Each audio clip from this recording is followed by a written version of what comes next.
Hey guys, so for today's recipe, we're making pico de gallo, which is a great alternative to like canned salsa. When you're like sick of this condiment, you can just make it yourself. Super easy, only 5 ingredients, and literally a monkey on a log can make it, so I think you can too. Okay, like, subscribe, and bye. Hey guys, welcome to the video. Today we're gonna make quick and easy pico de gallo. You're gonna start off by chopping up some red onion into even pieces, unlike me. Apparently I can't do that.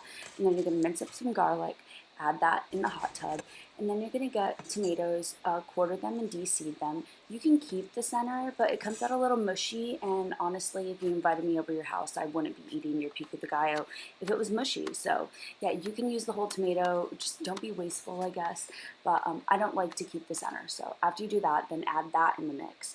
Get your cilantro, chop that up, and then add lime zest and juice. You can use jalapeños or chiltipins. I like chiltipins better.